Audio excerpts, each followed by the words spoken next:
Well, here we are again. Another post-match, and it's another victory. Another easy victory, to be quite honest. It was uh, it was just I don't even know that it was I got to say what I enjoyed about this game even more than the last ones, and if you were attending in the watch-alongs, you could see it. And obviously, look, we were up against 10 men and we got that goal, or 28th minute, is that like people can co-sign on this. Felt so calm the whole game. It was just like I don't think we were even doing much for like 60 minutes in this game. We were just chilling and cruising to victory. And some people were nervous, but I don't know, man. I just felt this just felt good. It was such a calm, easy, simple win. Spurs are genuinely dreadful. I mean, these guys could be relegated. They're that bad. These guys could be relegated. They're that bad. They had like a 10-minute spell between like 9 minutes and 19 minutes where I was going. There was like this little spell they had where they were starting to run around our midfield, and then Romero gets the red, and it's like, the fuck? And they had nothing to offer for the rest of the game. Just pure mediocrity left and right that they were offering there. What a bad team. And thank God we've broken the curse of losing against them. Because yeah, I mean, it was a little casual. It was a little, we were toying with them. We were doing too many tricks, too many flicks, too many things at 1-0, but I just felt calm. The whole game, I didn't feel like anything was going to happen. So a great win. I hope you guys have enjoyed it. Good morning to you all. Another 5:30 a.m. We've won 2 5:30 a.m. kickoffs, which is, thank God for that. Thank God for that. 20 gifted membership, Stuart. If we win on Tuesday, we'll hit the 5 in a row. We're going to spend the next 3 days hearing about the haircut. We know that. We're going to spend the next 3 days hearing about the haircut. And we play West Ham away, which is once again a game that we will be expected to win. Significantly expected to win. So yeah, we'll be expected to just keep this run going. But yeah, we were being casual. Look, John, no, look, you're not wrong. We were casual. I wasn't worried because I felt Spurs were just really mediocre, but it was quite casual. I'm not surprised by Shaw's performance this season. He's playing for a new contract. Don't be surprised if he becomes average next season. So pessimistic. Look, I hear that take. I get it. I don't believe that take. I was saying in the match thing, we were kind of chatting because we were all feeling very good. You know what I mean? About the game. And, and look, apologies. We got it massively wrong on Ruben Amorim. Okay. But on Luke Shaw was my comeback player of the season. All right. He was my comeback player of the season. And I remember like in preseason when I was standing across from him at this field in Chicago, and he was talking about how, talking about the stragglers, and he was talking about how everybody's here and like all of these kinds of things and all of that. And all I'm saying is that, like, listen to me, guys. I stared him in his soul. Okay. I stared him down in his soul, right in his ocular holes, and said, I think he's right. I believe him. He's going to have a great season. And I put my KG coins on it. And he was my comeback player of the year. And he's done a good job. I believed him. Those baby blues, I believed what he said. I think he meant it. I think Luke Shaw is a genuine person. I think people are applying random chants to something that is random. And it's his injuries. He's just had injuries, man. He's just had injuries. He's had too many injuries. He had this leg break that has derailed his entire career. He's not like a bad player. He's not a bad player. He's not any of the he's a really, really, really, really, really good footballer. And I think people are the injury stuff. Look, our whole team was getting injured left and right for years. Can you blame him? How can you say it's on him? Why is it on Shaw? Why is it on Luke Shaw? Everybody's fit. Everybody's firing. We have made improvements to our fitness and things. And that it's not just like Shaw's the only one healthy. We have so much better health. Can I start believing? Believe. I mean, fuck it. I don't know. I'm not going to sit here and tell you we're going to win a title because I don't want to be the one to say it. I don't want to sit here and tell you we're catching Arsenal because I don't want to be the one to say it. We are catching Aston Villa. They're falling off. We're catching them. That I'm sure of. I think, unfortunately, it pains me because I really don't want Arsenal to win anything ever at any point in time during any stretch of imagination. But I think Arsenal are going to cruise to a very, very easy league win this year, honestly. I think they're going to cruise to an easy league win. I don't trust City and Pep. I think they're mediocre as all hell. They're not good. They're falling off. They're struggling. And it's just going to be easy for Arsenal to win the league, unfortunately. I would love for us to get in a race with them, but I don't think that's going to happen in general. They're just going to cruise to an easy league win. But I think we'll bypass Villa and we'll be up there towards City. And it's kind of like last year, it was another fall off year for City. This is why we need to be in the race, though. And this is why we got to go so big this summer, because next season, there's no reason we can't be title contenders, serious title contenders. Forget just like around it. City have fallen off. Liverpool won the league last year, like in a very mediocre league. I think Arsenal are going to win the league this year in a very mediocre league. We can compete. We can compete next year. We'll be in the title challenge. I think I'm saying right now, it's a failure if we're not in a title challenge next season. It's a failure because why not? Why not? I get it. The big squad aspect. Yes, we're playing one game a week. Yes, we don't have to play in the Champions League. Yes, we balled out of every other competition. Maybe that's working in our favor at the moment. But why not? Liverpool are crap. We're 5 points clear of them. Chelsea are nothing. City are falling off and Pep's leaving. Why can't we compete? Why can't we compete? Jason with 10 gifted memberships to the community. Thank you so much, my friend. I appreciate you so much. You say that we're our depth isn't there, but why? Let's come back to this. Let's talk about the game. Let's come back to this and talk about the game. Let's talk about the game in a little bit more detail before we come back to the broader discussion here, because I don't think that our depth is bad after summer. I don't think that that's going to be bad after summer. I think that quite the opposite.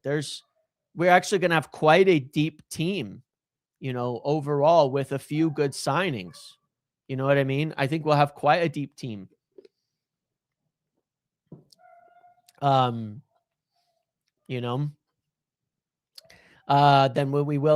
have quite a deep team there. But let's take a look at some of the stats in this game real quick here. Like I said, when I was watching the game, the only time I had a bit of nervousness was in this first, there was about 10 minutes right here. We had a really good start, and then they were starting to play with us a bit. They were starting to run through us a little. They were starting to get a little bit of, and it wasn't like they were doing anything to us. You know what I mean? It wasn't like they were getting a big chances or attacks or anything. But then we got it back, and then Romero gets the red. And from there, it was casual, but they didn't do anything the whole game. 1.79 expected goals, 65% possession. I don't think we were particularly great, but it was just like, look, I mean, one shot on target the whole game. The whole game. They had one shot on target. Look at our shot chart and look at theirs. Like, what was their best chance? Conor Gallagher early, ball came into him. That was probably it, their best chance of the whole game. I remember that one. They just kind of ran through, hit a cross, and he sort of got a shot off, and that was pretty much it. You know, it was just easy. I don't know. It felt calm, like we weren't doing shit. You know, we just weren't doing shit. We weren't doing shit, but they weren't doing shit. We had our 1-0 lead off of our set piece, which was a really, really nice, very well worked set piece. Bruno, a great little pass from Kobe getting the assist. And Mbeumo with just a simple finish on that. And that's pretty much it. You know, beyond that, it was like the next 60 minutes, we were just doing whatever. And then they made all their subs, and suddenly Dalot hits a nice cross in. And Bruno finishes it, and it's game over, like just off the bat. You know what I mean? But look, player by player, Cunha, I thought he had a decent game. It's so weird to judge a game against 10 men. I'm not going to lie to you, because it's such a different challenge that, like, obviously you're trying to do a lot of different things. I thought Cunha had a lot of good interplay during this game, but it was just okay. I thought Mbeumo was just okay beyond the goal, but he gets a goal. He gets another goal. He gets another contribution. Ahmad, I saw a lot of people saying Ahmad was poor. I don't think he was poor. I think that Ahmad is so integral to a lot of everything that happens. I think he was so integral to a lot of everything that happens.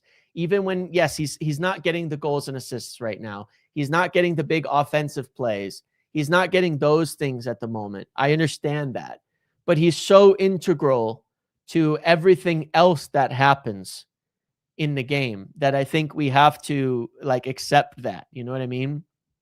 Like, you know, you look at it, he's got 95% passing, 94% passing, 100%, 3 key passes. You know, you look at the dribbles, you look at the progressive carries, you look at the defending, 11 duels, 6 successful ones. Yeah, he's not getting the goals and assists right now. I understand. But Ahmad is so important over here on this side. You know, he was shutting down. If you look, like, their most dangerous players are these 3, and they're good players. Sarr is a good player. He caused us a little bit of trouble at a few occasions. Udogie, Xabi Simons, this is Ahmad's job. Marking this whole side of the pitch, slowing them down, shutting them down, defending, getting back. Did great at it. I've no criticisms for it on that front. I think he's done a fantastic job, honestly. So it wasn't his best game with the ball, but it is what it is. Casemiro is playing like the best number 10 in the league right now. Some of the things he's doing, again, with the ball are insane. Just insane. And obviously the fact that we're against 10 men suited him. As we moved up, he started playing higher, and Kobe started playing a little bit deeper. In the second half, someone noted that Kobe was playing deeper, Casemiro up high. Casemiro was being more of the attacking midfielder as the game went on, and Manu was being more of the anchor as the game went on. It was very impressive stuff. What Casemiro's doing with the ball is crazy. Kobe had a very good game as well, keeping it ticking. Good key passes, good chance creation, good dribbling. You know, just solid work from him as well. A lot of duels today as well. Was really, really good. Casemiro arrives in the box really well. Yep. Agreed on that front. You know, and look, it is funny because we played a bit of the same. We played the same kind of 3-2-5. Shaw was the winger today, and Mbeumo and Cunha were the striker and left half space. So it's the same, like one fullback high, one winger wide on the other side. It's the biggest difference so far with Carrick is that, again, it's not that different, but it also is. Players are starting in their more natural positions. Obviously, what they're being asked to do under Carrick is simpler. It's easier to understand. Dowlow was really good again. 3 out of 4 tackles, won the most tackles, 6 out of 11 duels. The cross for the goal, the passing was solid. You got to give props to Dowlow. He's been really good. Maguire, what can I say about Big Harry Maguire? Maguire absolutely just manhandled Dominic Solanke today. Absolutely manhandled him. Left and right, just throwing him around, bodying him, shutting him down. He just bullied him. There might not be a better center back in the league right now than Harry Maguire and how he's dealing with strikers. I'm serious, and I know I hype Harry Maguire all the time, but he deserves it. You know, Solanke went and scores goals against City last week when Spurs were playing shit. Maguire takes him out of the game completely. Like, he doesn't even exist when he's up against Maguire. It's like he just completely destroys him. Lissandra was very good today as well. Very, very good today. He had that one funky touch, but he was really good, really good. 4 out of 7 on duels, 2 out of 2 on tackles. The offensive map of him dribbling and taking the ball forward was really great. Obviously, he's doing a bit more of the play, the passing, you know, the all of that. But than Maguire. But they're making such a good partnership right now. Such a good partnership right now. Just loved that. I thought Luke Shaw was very good again today. He created some good chances. Look at the duels as well. You know, 4 out of 5 in the air, 3 out of 5 on the ground, working hard. He had one error. He made an errant pass, this red one right here, that went to Simons, and he shot past the bar. That was the only thing he did wrong the whole game, I think. But look at his chart otherwise. That was the only real miss. It was one bad moment, but he was very, very good otherwise. Bruno, I don't think I've touched on Bruno yet.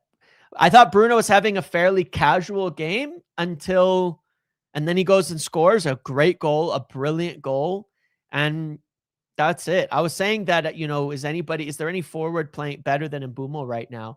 But the answer is probably Bruno. As a forward, as an attacker, given that he's mostly playing as a forward now, I probably would consider him in that position. Because, I mean, you look at his positioning, he's potentially the most forward player on the pitch, right?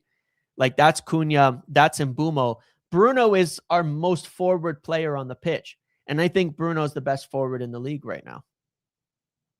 If I consider him as a forward, which is where he's playing, he's the best forward in the league right now on form. Is there anybody better?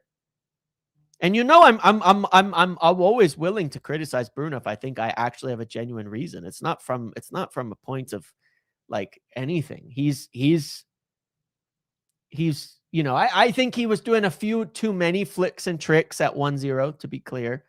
When he did that Rabona pass, Ahmad standing 3 feet to the left of him to just give him the ball, and he could have hit a better cross or shot or something. I thought that was a little too much, but I'm splitting serious hairs here because Bruno was really, really good.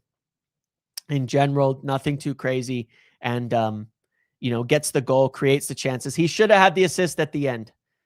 Benji, Mr. Sheshko, man, you've got to finish that chance at the end. You've got to finish that chance at the end. You have to. Bruno is chasing the assists record here. He's on 12. That would have been 13. He needs to get to 15 to tie Beckham. He needs to get to 20 to tie Henry. And I think De Bruyne, he needed that assist, man. You needed that assist. You wanted to know the touches on how many touches did he have? 95. Very, very involved. Yeah, very involved. I mean, look, we had a lot more possession today too. 91 for Cass, so the ball's ticking over there. But no, seriously, I think that Sheshko had all the time in the world to bring that down and shoot. He's got to finish it. It doesn't matter if you think you're offsides. You finish it. You finish it. You finish it for sure. No, look, I mean, the silliness of the whole thing with regards to Bruno, Amorim, the pivot, and all of that is that Bruno wasn't a pivot player. He also wasn't a 10 in Amram's system. It's just a bad fit. We just did it wrong. We just did it wrong. You know, we just did it wrong. It was just the wrong hire in terms of the fit.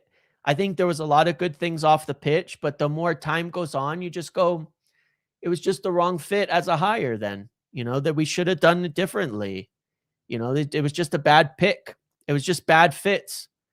It just wasn't the right tactical matchup. That's all. It wasn't the right match between Amarim and this team, and we brought in a manager who was rigid in his system. We knew that. It wasn't the fit for the team. We knew that. And I think they just got it wrong. They just got it wrong picking him, rushing into it, at the time. And that's it. And that's it. And the time goes on, it shows it more and more that we could have just done better. It just didn't suit us. That's exactly, we would have had to overhaul more and more of the squad. And we just got it wrong. We just got it wrong.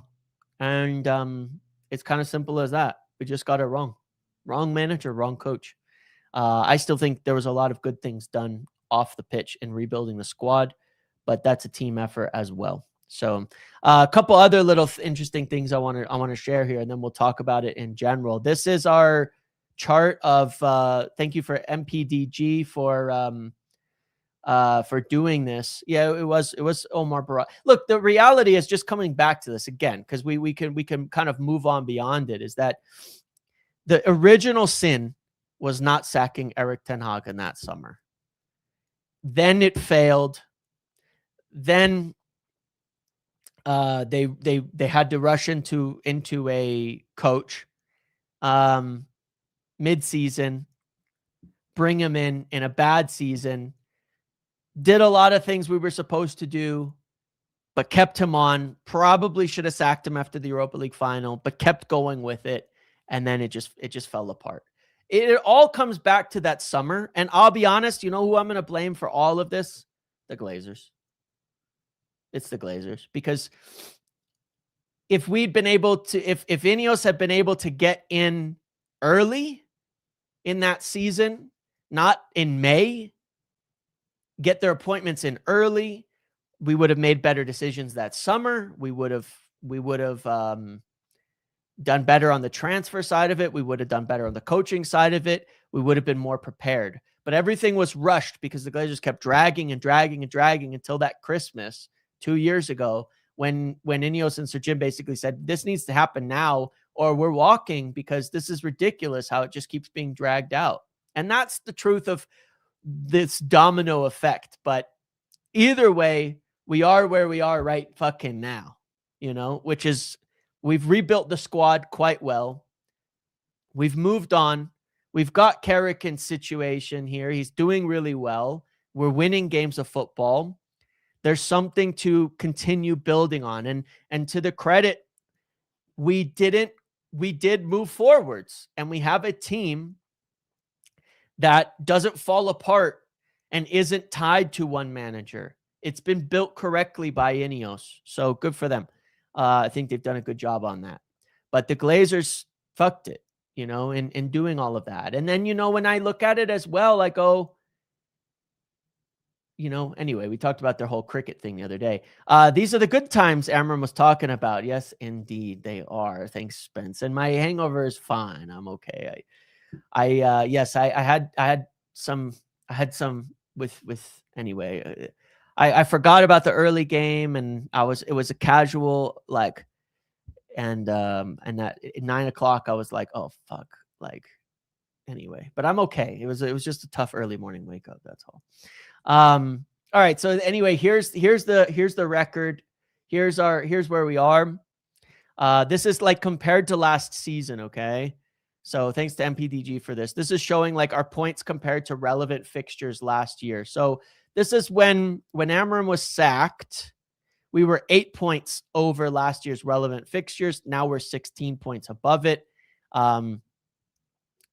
4 better than last year, right? So Fulham was the only one. Last year, City we drew, Arsenal we lost, Tottenham we lost, Fulham we won. So we've got, we're 16 points better than last season on our relevant fixtures.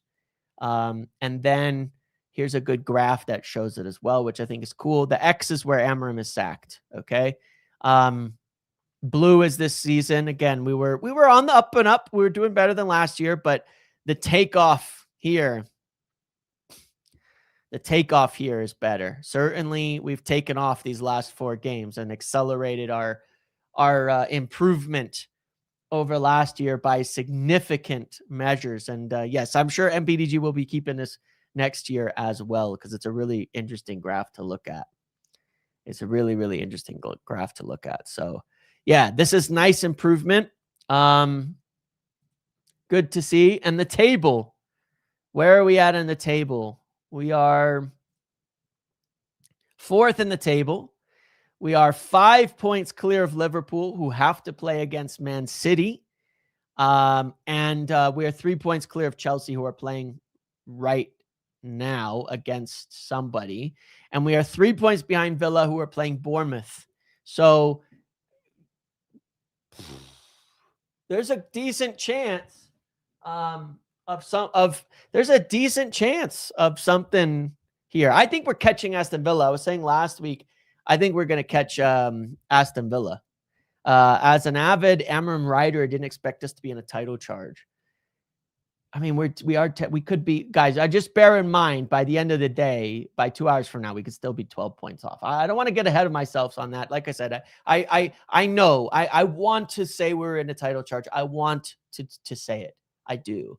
But I mean, the reality is I'm pretty sure we'll be 12 points off the top in like a few hours.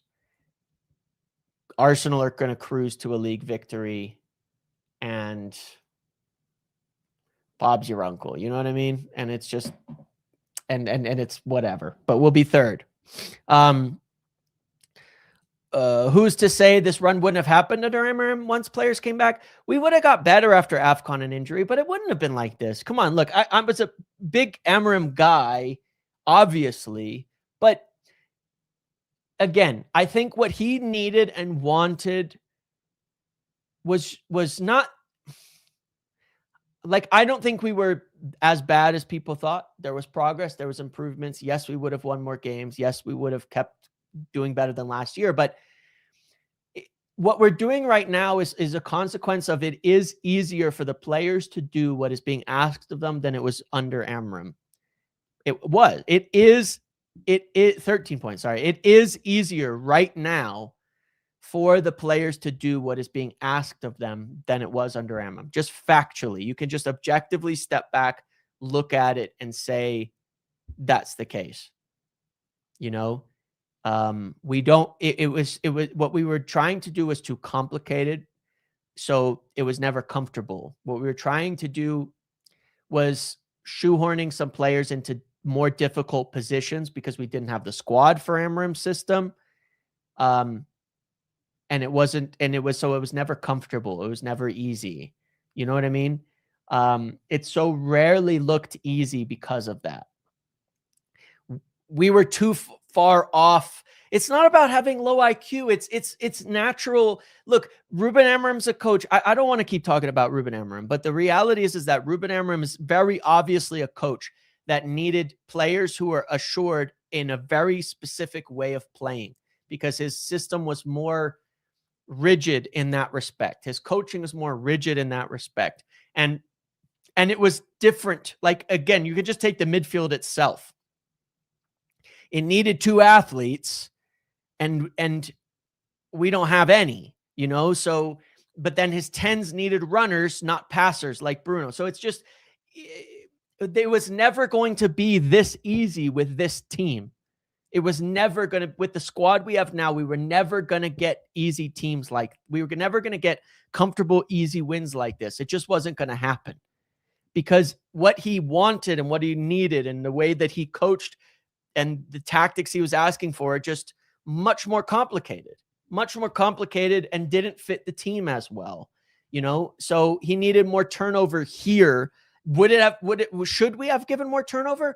I'm not saying we should have. You know, time is showing we could have got more out of this team, and it was probably just the wrong call, you know? And so I think we can just leave it at that. I think that it's just a matter of it's not that different, but there's simplicity. There is a beauty and simplicity here, right? And it's like you look at the midfield. The Casemiro Mainu midfield is working better than any midfield we've had in years right now. Even with flaws, it's flawed, but we're covering up the flaws. And we're saying, good, we accept the flaws that it has. We accept the weaknesses that it has. And we're going to play with the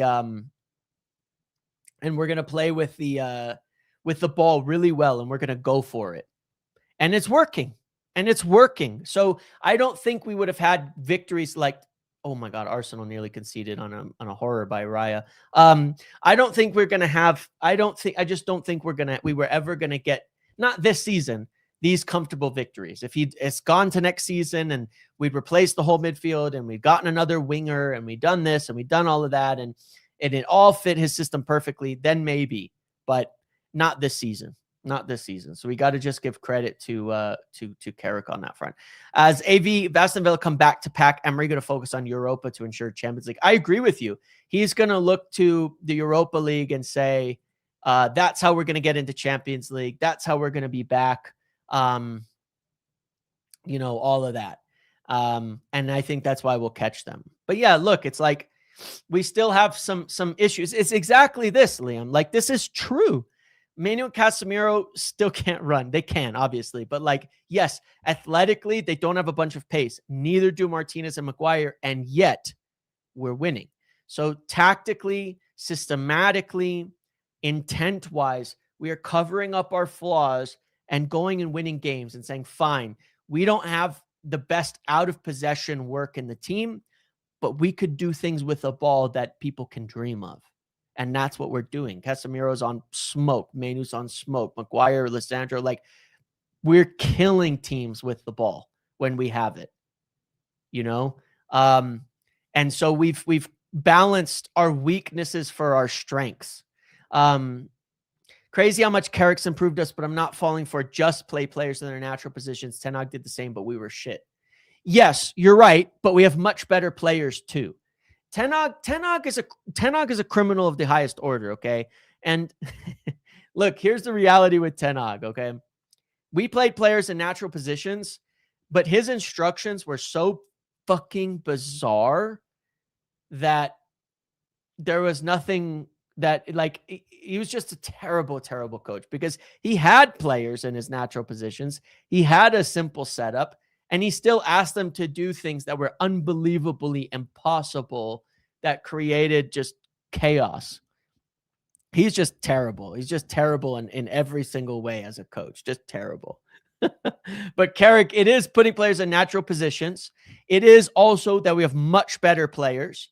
But it's also that he's not asking them to do things they can't do. It's recognizing what they can't do and then writing that out and acknowledging it. Like I say with this midfield thing, yes, exactly like in that midfield situation, right? He was playing Mainu with Eriksen last season, with Eriksen in the pivot. That's not even Casemiro. That's Eriksen. And saying, Cobby, you do 99% of the defensive work, and Eriksen's going to just, was no offense to Eriksen, but he's older, he's this and that, he's going to get way forward, and you're going to have to cover 60 yards of space by yourself. And that's why Cobby got injured last year. I remember talking about it at the time and looking at the numbers and saying, Cobby's being asked to do superhuman levels of defending. So the instructions from Ten Hag were insane, and they were so detrimental to anybody. And he fell out with everybody too. That was the other problem. He absolutely fell out with like every single player too. And nobody trusted him. Nobody liked him. So, there's that. Okay. So that type of thing. And then there was the recruitment. Yeah. The recruitment was a problem as well. And there's big problems with that. So there was a lot of reasons. There's a lot of reasons for that one. But look, someone was commenting earlier before we were talking about the team, just talking about, one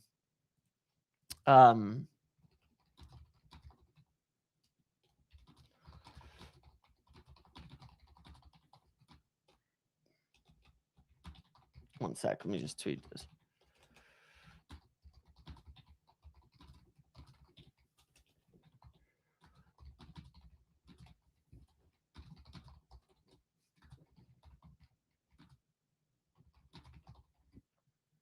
you know, someone was asking before, like, why could, you know, we won't have the depth for a title team. Chelsea penalty, fuck's sake. Um, we won't have the depth for a title challenging team, but I think we will. I don't see why we wouldn't, you know.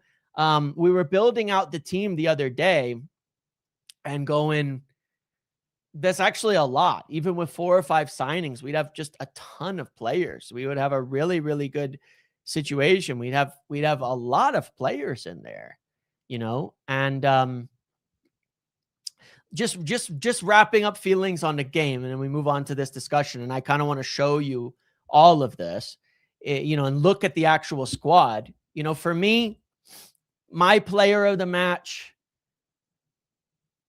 probably my man. I don't know who the hell is my player of the match. There's so many players level, but who's your player of the match? Who's your guys' player of the match for this game? Before we get into this, I just wanted to wrap this game up. Who the hell is your player of the match for this? Who's the best player today? Because I genuinely don't know. I'm thinking about it and going, Maguire, Casemiro, Bruno, Shaw, Mainu all have a case for me. I'll be honest. I can't decide. It might be Harry. I mean, even though we had a lot of the ball, it might be Harry just because he was so dominant. But but that's just because I've got a fit, you know. It could be Casemiro, it could be Bruno, it could be Mainu. It's like, I don't think there's a wrong answer there, to be honest. I don't think there's a wrong answer there. I really don't.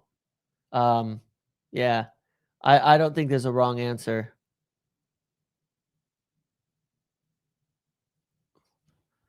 So it could be Bruno. It could be Bruno. I was bricked after. Yeah. Honestly, I see you. I see you. See, now we're friends. Now we're friends again. Okay. Now we're friends again. Now we're friends again. Cause I agree with you. That was my morning. uh, Never mind. But I agree with you. I agree with you. I totally do. I agree. Um, that's true. That's true. But yeah, look, for me, Maguire was insane. He just tosses around strikers. He makes them feel like they don't exist. He throws them down when he bodies Xavi Simons and then just stands and stares at them. Just I get twinges all over. Harry Maguire is potentially the most dominant center back right now, and when he's feeling it, it's so hard to deal with. He's so physical. He's so incredible. So he's got a case. But Bruno was doing crazy things with the ball. Great second goal. Mainu was making the whole game tick over for 60 minutes, connecting things. Casemiro marauding all over the place. You could pick any one of them as your man of the match, and I don't think it would be wrong. Just an incredible performance from the group as a whole, and it just felt so calm and collected there. But for me, I would tend to go Bruno or Maguire, just because in different reasons. The Maguire defending, the Bruno creativity and attacking and goal scoring. I think both of them were so vital to getting the results at the end of the day. And I think that they were the two best players in the game in that respect. But you could make a case for Kobbie Mainoo as well. Another very, very good game from him. So that's how I feel. Let's look at the lineup. Let me just make a note here. All right, let's I want to look at the team, because I don't feel like we're going to have a lack of depth. You know what I mean? Like for next season, you know, let's say this is Šeško and Cunha, and bearing in mind, like this is with guys like Ahmad not even starting, you know, if we do it right, you know what I'm saying? Like, let's say we signed a winger over here, because that's part of the plans. Like with the 4 signings we need to make, and Dorgu's sort of a part-time winger. Cunha can also play over there. This is assuming Šeško is gone. This is going to assume Bruno stays, because if he leaves, we're going to replace him.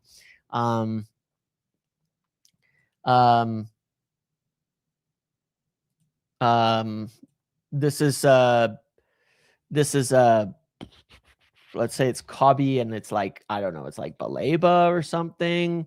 Like, again, 2 midfielders, 1 winger.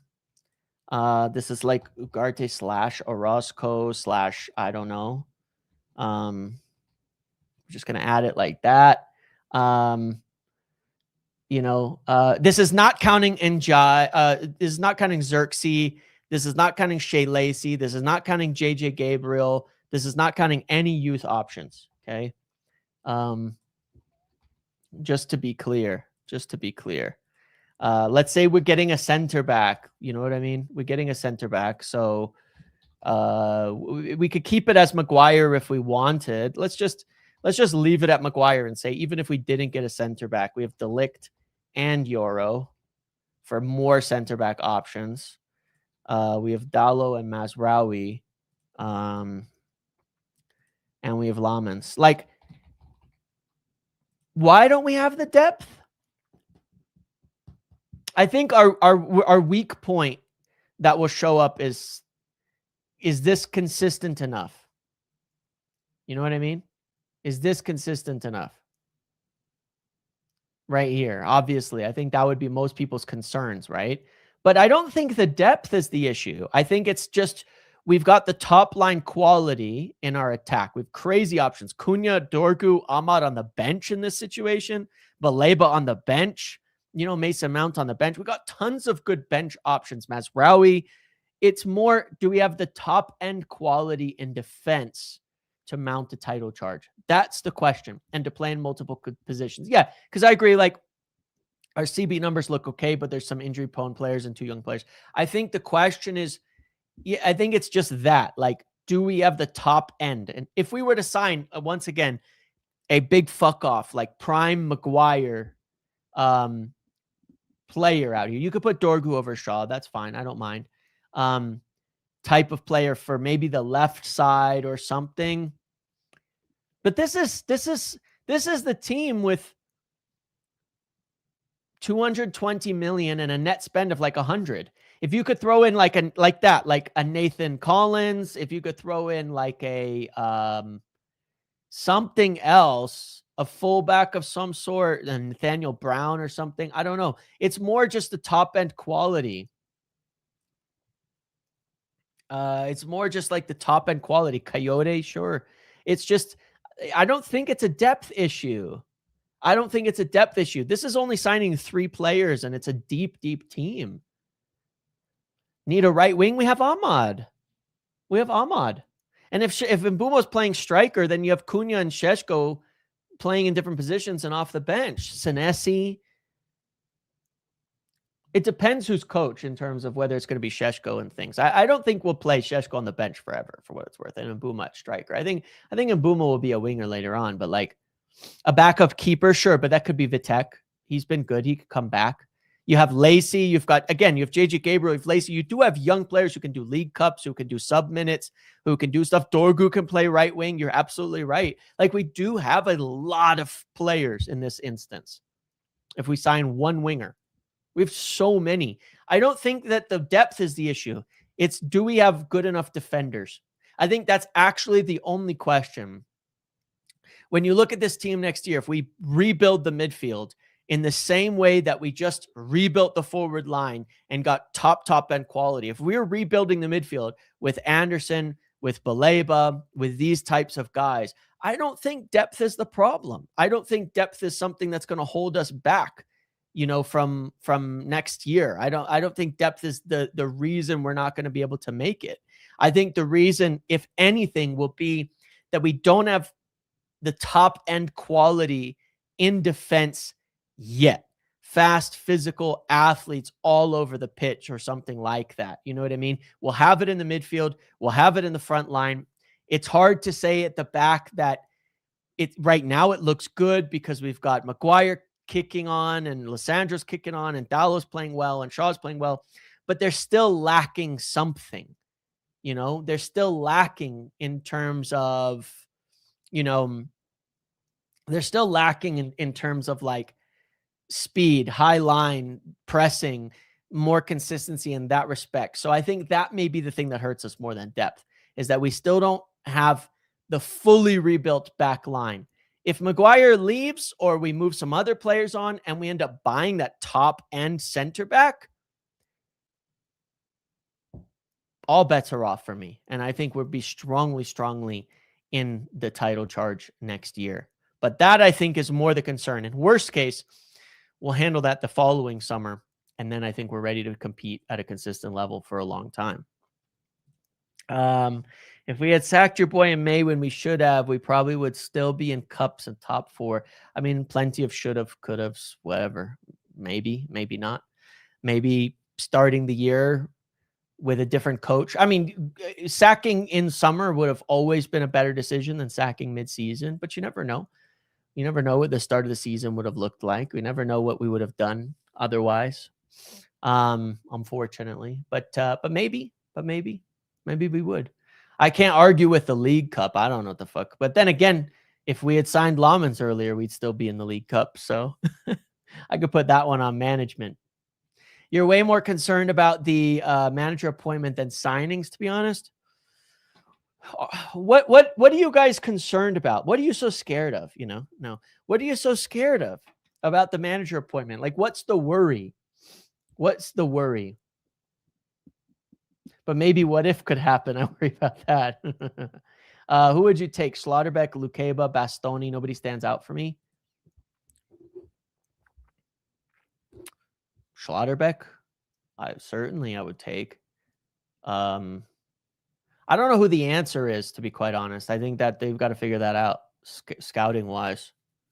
You know, what's the worry? What's the wrong guy though? We need the right fit culture wise, right? No, but when let me be more specific in my question. What's the wrong guy? Give me some examples of who you think is the wrong guy and why.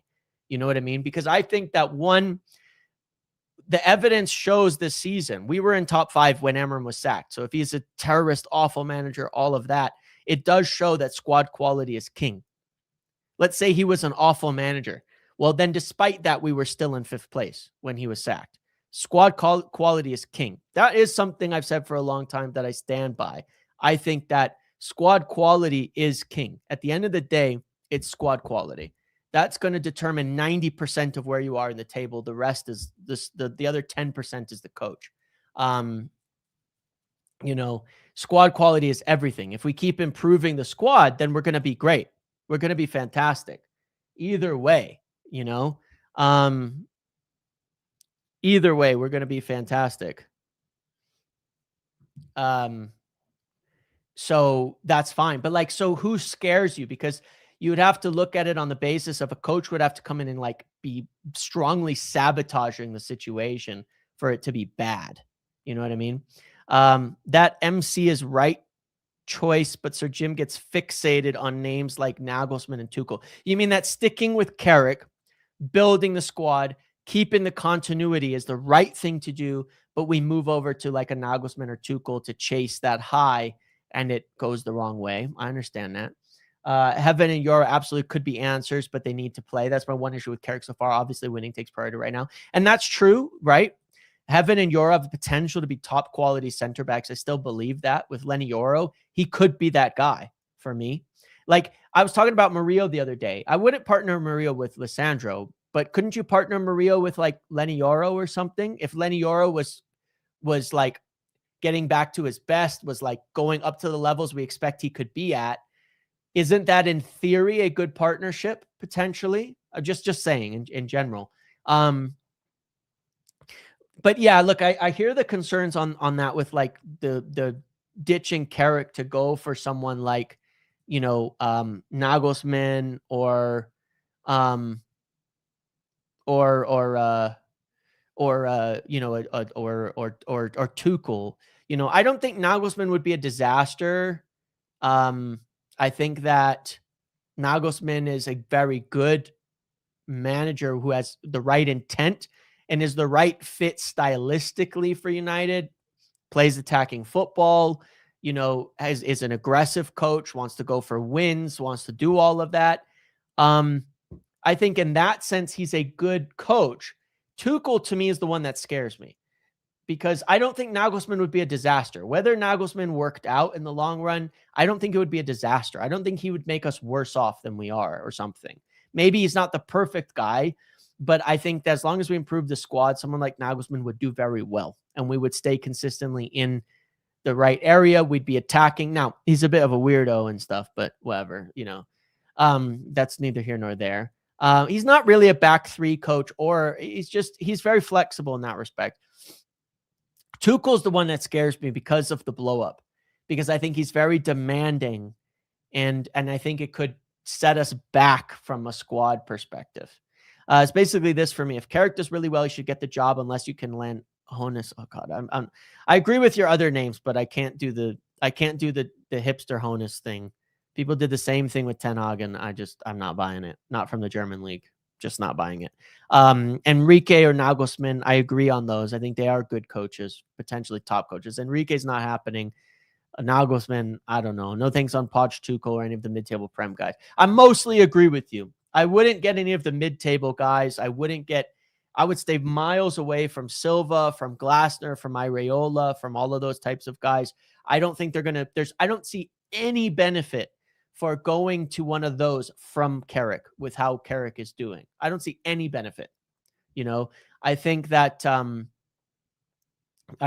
like, obviously you take someone like Enrique's world-class, doing great things. He's also, I just want to say, he's also pretty particular in his demands for a team. There's a potential that there is a misfit there. There is potential for that, even if he were to join. Not to say he isn't a top class player, coach rather, but there are potential concerns there.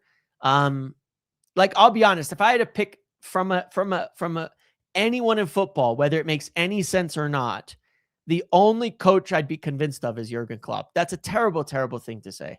It's a terrible thing to say, but it is. It would be the only coach I'm actually like fully convinced of would be the perfect fit in all categories. The only problem is, of course, the obvious thing there. Beyond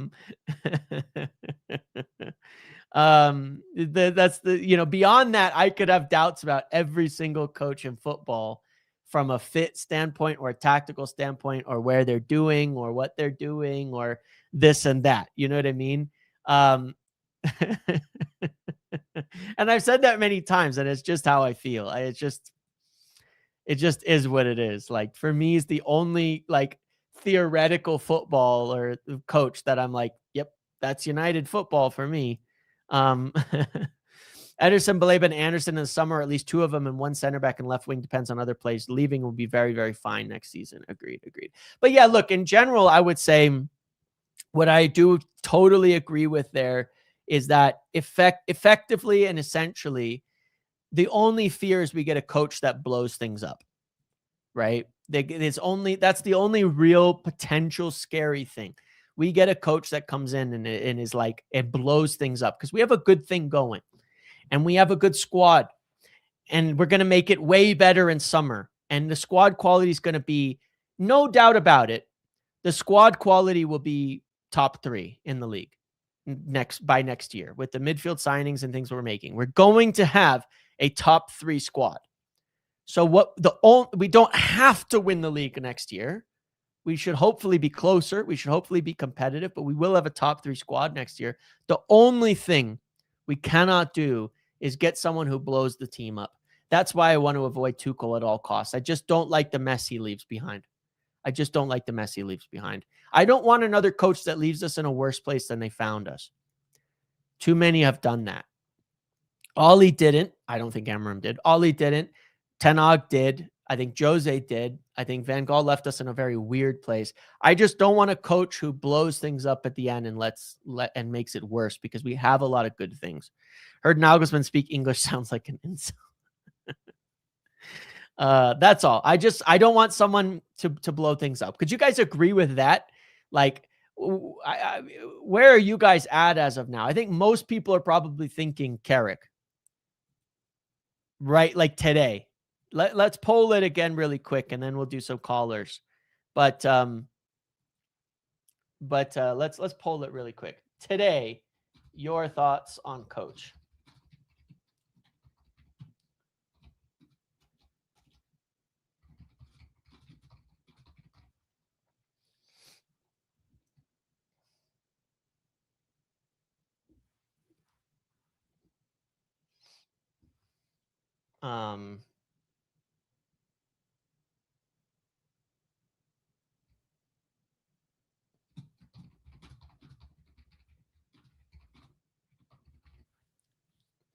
Like, just as right now, give me your thoughts.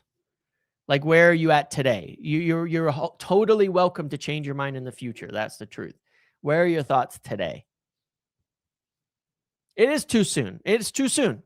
This is a today instant reaction, where you're at right now type of thing. Understandably, you are allowed to change your opinions, believe it or not. Despite what people on Twitter will tell you, you can change your opinions. It's the best thing you can do in life.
So there's your answers. All right. So that's where we're at as of today. 67% on Carrick, 29% get a top coach, tons of options, not Carrick. Okay, fair enough. So 4% on that. So yeah, I mean, I think that's fair right now. It's hard to say look beyond it when he's doing something good, doing something consistent, and we're seeing results.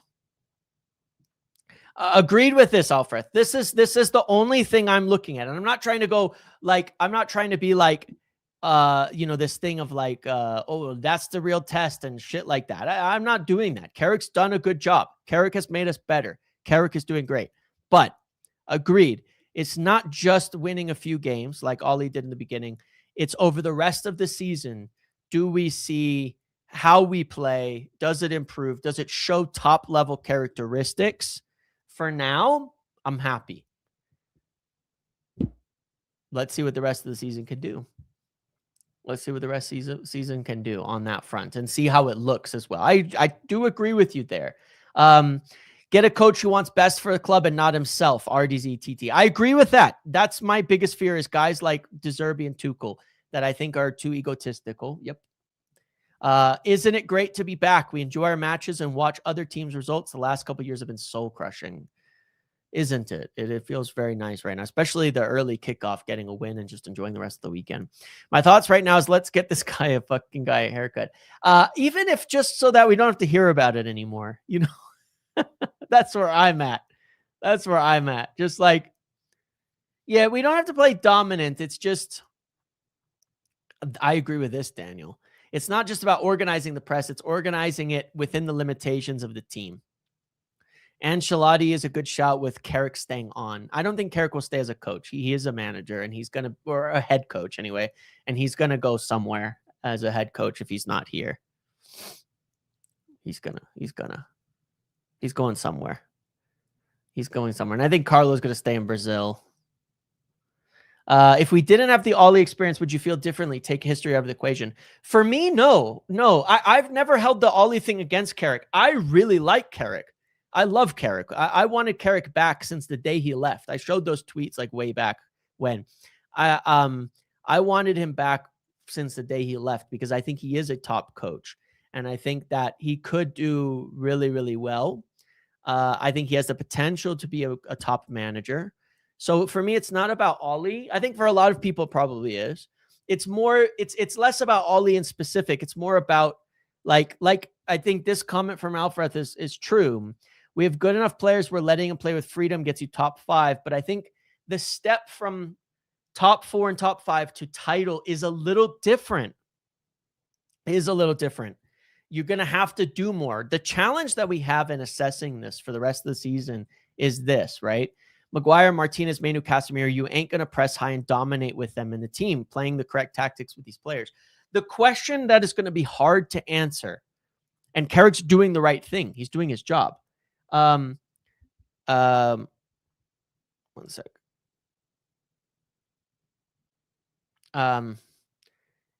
He's doing his job. He's doing the right thing. The question that's going to be hard for Carrick to answer this season, because we don't have better players, is we can't take that step to being a dominant pressing side with the players we have. 1 second. Until we sign more. 3-0 Chelsea. Jesus Christ. We can't take that next step until, it's going to be hard to know if he can do it or not until we get better players. That's where it's going to be hard to judge. I think Carrick's doing exactly what he's supposed to do, but I don't think he's going to be able to show us that next step because we don't have the players. So how do you judge whether he can do it or not? I don't know. That's the unknown right now. That's the part that we don't have the answer to. That's the part that's going to be hard to answer. You know what I'm saying? I don't know if you guys agree or disagree with that, but there's still obviously some weaknesses from a squad perspective in the team that won't allow us to be a dominant, pressing, title-winning team. That next step from top 5 to title, we don't have the players for it. So how do we know whether Carrick can do it or not? And to some degree, that's why maybe you say, well, the risk is you keep Carrick, you can get top 5. So worst case scenario, we stay in the Champions League, but we don't take that next step, and then we go get a top manager the following summer. But then you look at it and go, but did we waste time?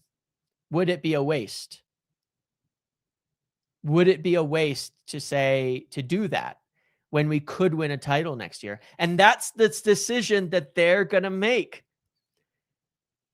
Do we bet on Carrick being able to show something we're not really going to be able to see this year because we don't have the squad?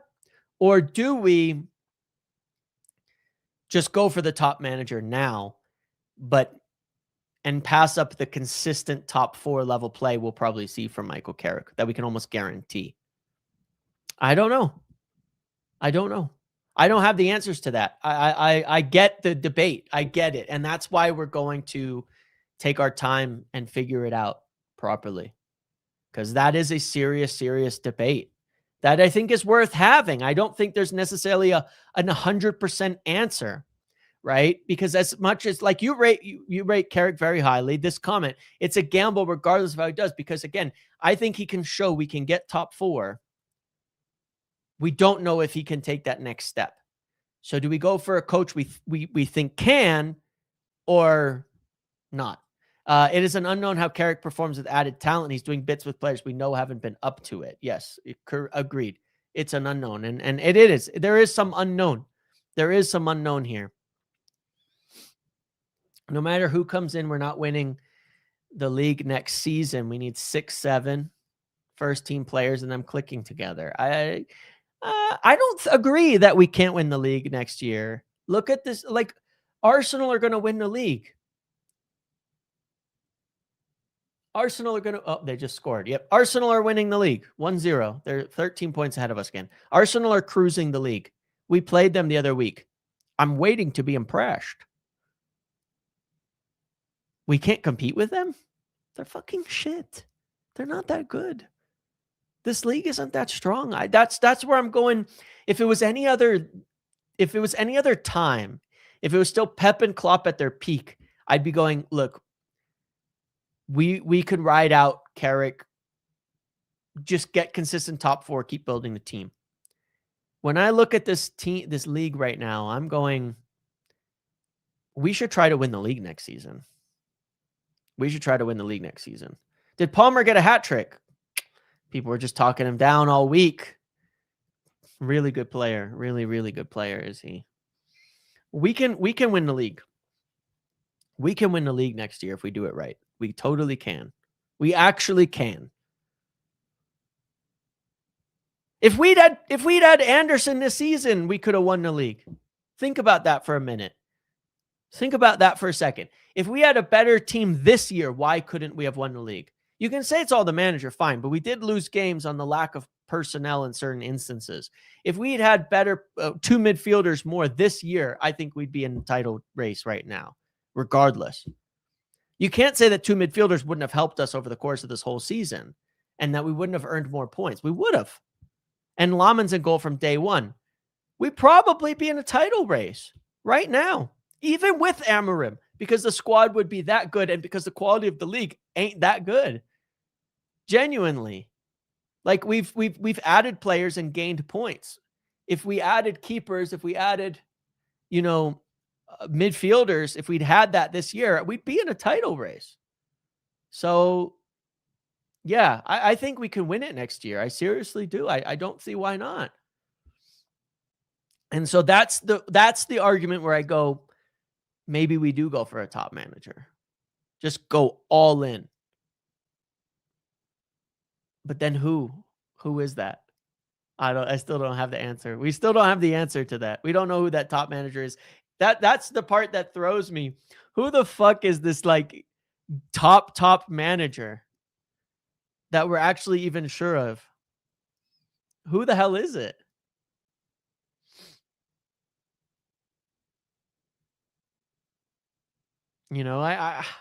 I'm so unconvinced of so many coaches. I think we all are. We have questions every single week. We just have questions like that we can obtain. Enrique, yeah, but we can't obtain him, Who's that guy? I think Poch is a good manager. Even as a big Poch fan, I can't sit here and tell you I'm confident Poch would have us winning the league. That wouldn't be Poch. I think is a good builder, a good stability guy. I think he's a really good coach. He's not my guy. I'm going, you know what? Next season, we want to make a title charge. Come in, make a title charge. I think he's a more of a builder in a long term, even as someone who rates him very highly. I don't think he's that guy.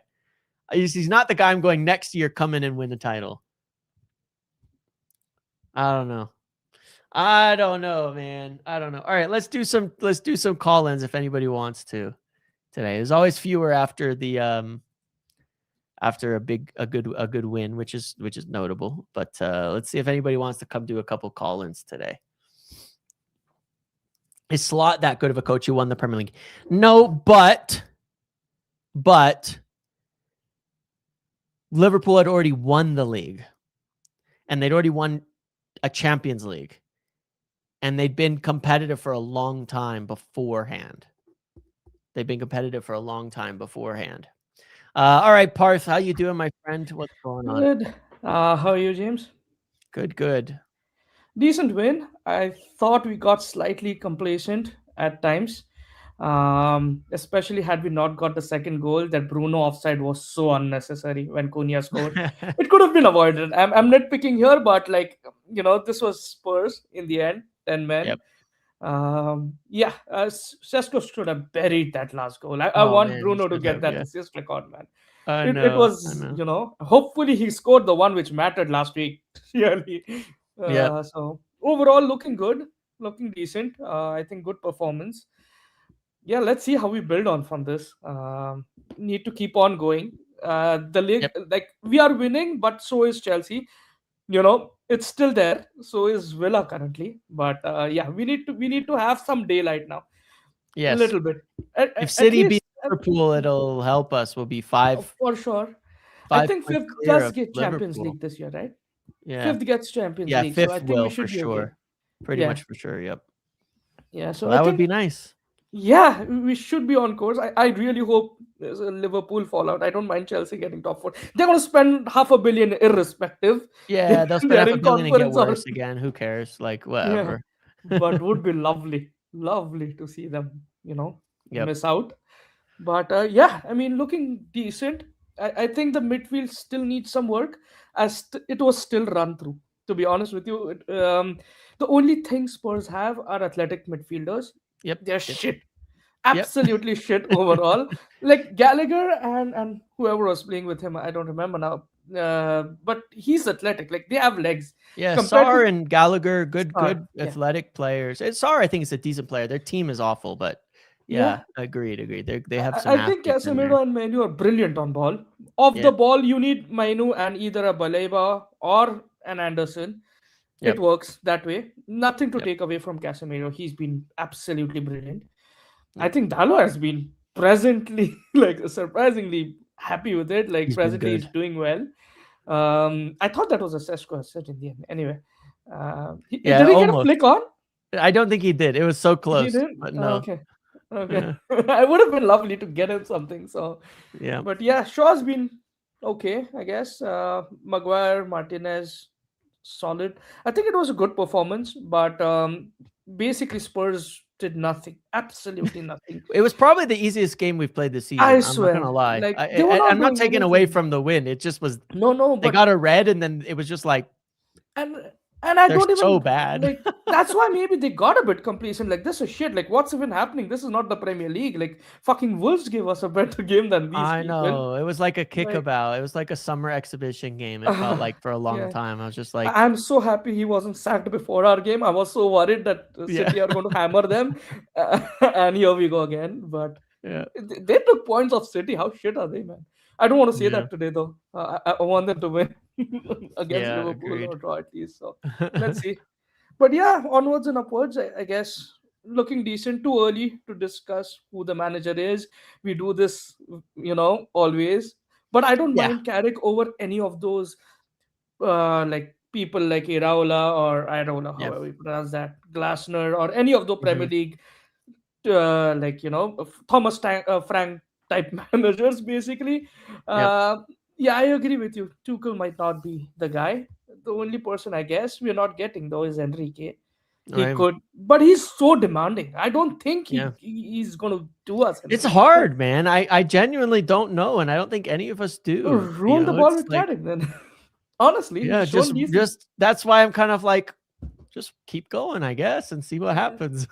Yeah, yeah, yeah. That's how I'm I not feel. big Poch fan either. I don't think he wins us the league. Maybe Nagelsmann does because the only thing Nagelsmann has in his He's a favor, wild big card there, thing, yeah. he is adaptable. Like he adapts though. Yes. He's And not he's very very. attacking. He's Yeah, got a yeah, lot of yeah. forward intent, which matches how And we want to play. he can stand the media. Like Yeah, he can handle himself in front of the media, I guess. But yeah, let's see. That's too far ahead. Four for wins. sure. Hopefully West Ham. Obviously they've stuck from, I guess, 2-0 right now. I Yeah, know it's Burnley, but still. yeah, Let's see, man. One game at a time. Let's see. exactly. All right, my Yeah. friend. Thank you. Take See care. you later, buddy. Bye. Bye. All right, OMP back this time with a Saturday sermon. How you doing, my friend? What's going on? Yeah, I'm good, man. How are you doing? Good, good. Yeah, I How mean, you look, feeling? it's yeah, I feel good actually. I'm just happy that it's like calm. I think that's probably the best thing you could say is that like this game just felt calm. Like not, we had some moments, of course, like where Spurs were kind of maybe trying to poke their chest out, but like there was Yep. not one.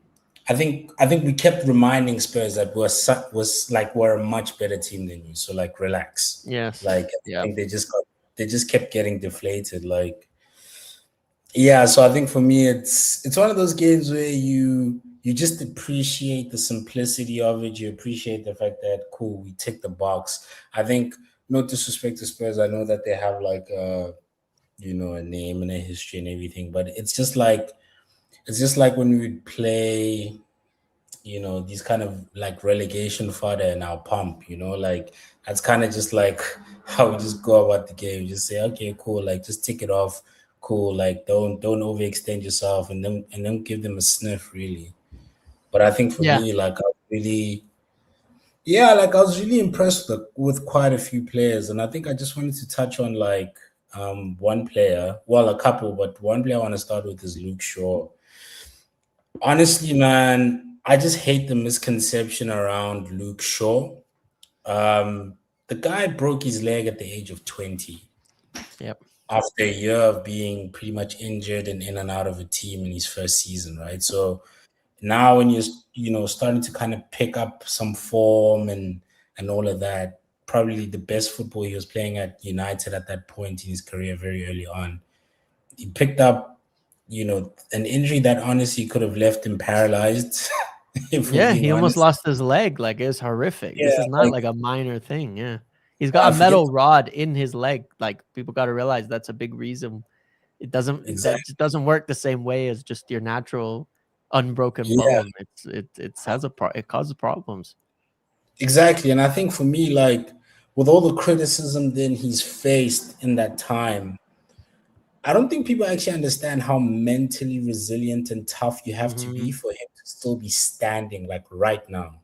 Like with Yeah, all the I shit that agree. he's gotten from like Mourinho and Van Gaal and the media and all of that, even our own fan base, the Yep. fact that he's still here and he's putting in a shift in. I think he's the only player that started every game, I think, this season, right, for us. So Yep. in the Premier League. I think you have to commend that. And I think it's just one of those things where it's like, come on, guys, like a lot of things have happened in the past. Like just look at a guy based on what he's doing now. And I Yep. think like there's a reason why in a couple of seasons, I think on two occasions, he's won like player of the season. Yep. Because his teammates obviously see like and understand the kind of player he is. Like there's Yep. not one person I've ever seen say, oh yeah, he's a bit of a dickhead or whatever. Like he's actually a genuinely nice guy as well. And I know Yeah. he got a lot of stick. Like, when he basically said like, you know, Not um, the stragglers and things. Yeah. yeah, the stragglers are gone and stuff. People kind of said, were looking at him like, oh, you're the straggler, da, da, da, because of, the injuries and so on. But first of all, like, no player wants to be injured, one, Yep. right? And a straggler, if you really think about it, is really about like the kind of attitude and mindset you Correct. bring to the dressing room. Correct. So, Correct. And despite he was what right about that. We haven't seen 100%, the guys who want to give up this season. None of them. 100%, and I think that's the thing, right? Even where you can clearly see that like Ruben Amorim was getting it wrong, the guys that were in that dressing room were just like, guys, we have to be professional and we have to Yep. keep fighting. I think Yep. in many, many instances, even last season, this pretty much the same kind of team, we gave up. We gave up Yeah. so many times last season. Yep. So I think for me, like, yeah, man, he's just one of those things. And he's like, I don't know. I've always liked Luke Shaw. I've always thought it's very unfortunate. Yes, I'll criticize him for, kind of having those like casual Shaw moments, but like at the end of the day, I think he's still a very good player. Agreed. And yeah, I mean, I really do appreciate him. And I guess if you're thinking then about just kind of like mentality guys, right? Maguire, like this guy is like, I love look, Harry Maguire, man. I love the guy. you know what, man, same, because like I used to criticize him a lot. And I realized that I was criticizing him out of kind of like a place of like naivety. I hate where football has gotten to because we kind of want to praise all these things that kind of just look good and not really think about like what people are actually putting out there. So we got to a place now where we celebrated center backs doing cross-field passes over center backs putting their bodies over on the line. Maguire and Virgil van Dijk, I think, are around about the same age. But look at like the way he constantly is putting himself out there, and the way that Virgil is just not like he's just not willing, right? Yeah. And I think for me, Yep. like that's just such a huge difference in just mentality. And I get it, yeah, maybe it might be that British thing or whatever, but like you really have to applaud the guy for all the shit, like for all Yep. the shit that he's gone through. Like this guy, honestly, man, he would have been. I wouldn't have been surprised if he would have ended up in like a mental institute or something at some point for some sort of therapy because of the shit that he went through at this club. And we did that to him. Forget other people. Our fan base did that to him. And the fact that he's Yep. still standing and still strong. I saw something the other day that he's willing to basically take a 50% wage cut just to stay on. I mean, the mentality of the guy. And I think you need guys like that in your dressing room. You honestly do. Agreed. I don't like this thing of just constantly overemphasizing technicalities of how people play rather than the characteristics. I think the characteristics of the players why Manchester United have always been a great club. Like there've been so many teams in the history of football that have always had technically better players than Man United. Right. But if you just think about like the characteristics, the mentality, that's kind of what set us apart, right? And I agree. I totally agree. Yep. Yeah, and I think you see that in like, just to go to another player, you see that in someone like Bruno. Like just, I mean, literally, man, like 18 months ago, people were saying Madison is better, Odegaard is better. All these kind of like, and it's what I hate, man. It's like, we just look at this thing of like, oh, silky baller. Like, guys, this is professional football. This is not like five-a-side. Like, you know what I mean? Like where chips into like at the end of the day, as a professional footballer, like, can you cut the mustard? Like, can you actually produce? This guy has 200 goal contributions in 6 years. Do you understand how insane that is? It's crazy. Crazy. And I still don't understand how someone can be so good and so hated at the same time. Like, just like for me, I think like forget this. Like, just say you don't like him. I think that's it. Just say you don't like it. Like, I think that's just it, man. Because now you're starting to see like it's kind of shifting, right? Like, we kind of did this thing now where because he was playing deeper with Amarim, the media started kind of making him like a victim, like, oh, he's not in his best position. So now he's back in the 10, and they kind of like, oh, look at this poor like guy, look at him in his best position, look at like how good he is now, like everything can use like guys, he's been doing the same thing like all season. I actually agree with you. He was actually had crazy creative numbers deeper. It was the other things that is not fit for him but by playing deep, but he's actually had good creative numbers all season for sure. Yeah, and I mean the guy is just like he's a flipping machine. Like he's just unstoppable, honestly. So for me, I think then when you pair that with someone like Kobe, who to me was sensational today, because Kobe has this thing where he's the split seconds in like where his technical ability and his kind of the way he thinks about the game quickly comes to fruition. Like it deflates a team. So for example, if you think about like, you know, that famous now touch, you know, that when you went away from Semenyo, he had a lot of those kind of moments today. And you could see like when he does stuff like that, like a team just drops their heads because they're like, fuck now, like what are we gonna do? Can't like, press him, gotta back off, like, gotta run away. And I think that changes so many things because one, I think it makes everybody then just like calm down, like on our side.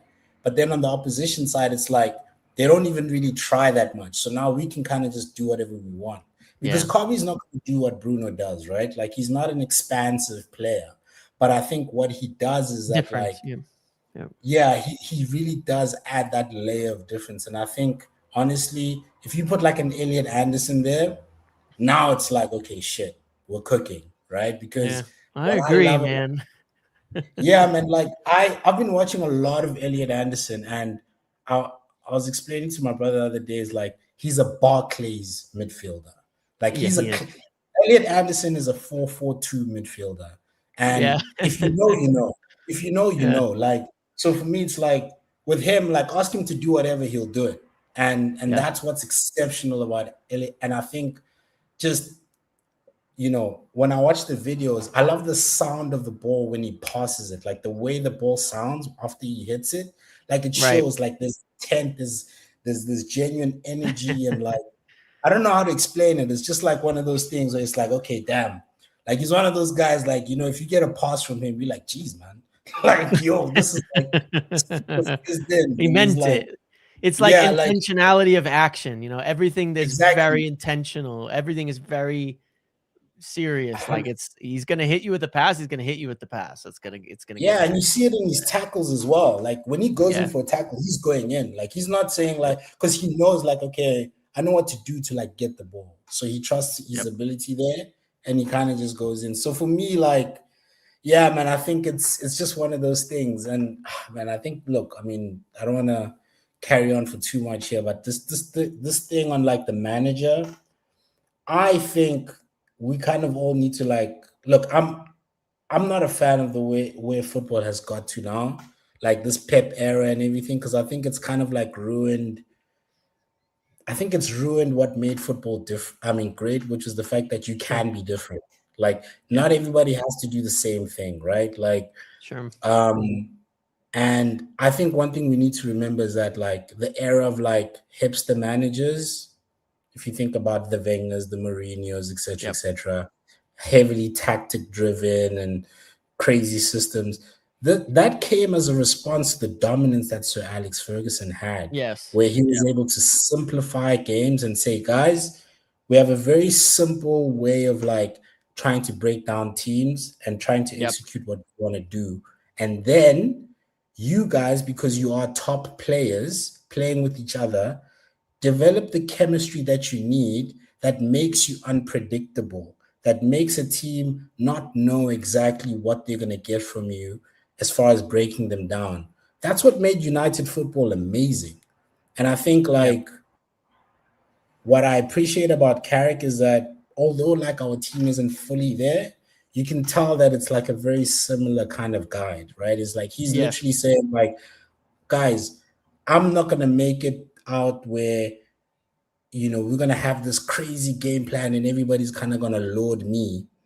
I'm gonna simplify things to basically tell you guys, like at a very simple level, like this is what you need to do. Like this is all the information that I do in my job to break down the team, and this is what I know you guys are good at. Now you guys need to go do what you're actually good at based on the Yep. information that I give you. And I think one of the I biggest, agree. it's what I love about Dallo right now under Carrick, and it's what I love about Ahmad. Like they're there to completely execute the game plan. Like, and Ahmad is literally sacrificing his, He is. balls in Yeah. his Yeah. He is. in order to just Works. execute the game plan. Because you can Yep. see like there's so many moments where he could really be selfish and just be like, fuck it, like I just want this for myself.